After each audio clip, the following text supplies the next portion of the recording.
नमस्कार, जय श्री कृष्ण। भगवत गीता के सीरीज में आपका स्वागत है।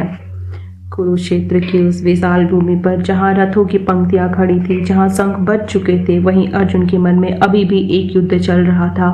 पिछले अध्याय में भगवान श्री कृष्ण ने ज्ञान की महिमा बताई थी। उन्होंने कहा था कि ज्ञान की अग्नि कर्म के सारे बंधन को जला देती है, लेकिन अर्जुन के मन में अभी एक नई उलझन पैदा हो गई।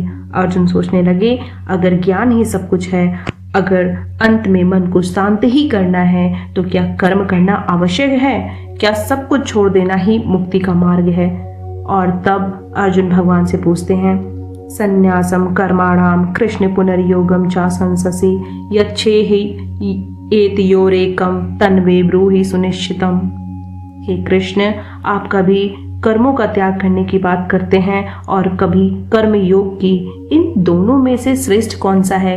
भगवान कृष्ण अर्जुन की ओर देखते हैं और शांत स्वर में कहते हैं, संन्यासः कर्मयोगस्य निःश्रेयः सकारावुभो तयोस्तु कर्म संन्यासात् कर्मयोगो विशेष्यते। अर्जुन, दोनों मार्ग अच्छे हैं, लेकिन कर्म छोड़ देने से भी श्रेष्ठ है निष्काम भाव से कर्म करना। भगवान कृष्ण यहाँ एक अद्भुत सत्य बताते हैं। समस्या कर्म में नहीं है, समस्या उस अहंकार और इच्छा में है जो हम कर्म के साथ जोड़ देते हैं। अगर मन में इच्छा, अहंकार और अपेक्षा है तो जंगल में जाकर भी हमें शांति नहीं मिलेगी। कमल का फूल पानी में रहता है, लेकिन पानी उसे छू नहीं पाता। वैसे ही एक कर्मयोगी संसार में रहता है, लेकिन संसार उसे बांध नहीं पाता।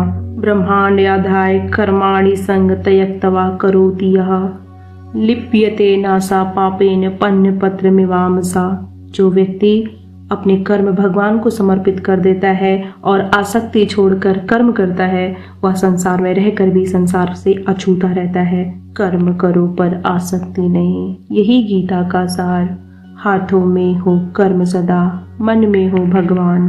भगवत गीता का 5वां अध्याय हमें यही सिखाता है। सच्चा संन्यास संसार छोड़ना नहीं है, सच्चा संन्यास है कर्म करते हुए भी अपने मन को फल की इच्छा से मुक्त कर देना। जब कर्म पूजा बन जाए और जीवन समर्पण बन जाए, तभी मनुष्य को सच्ची शांति मिलती है। जय श्री कृष्ण।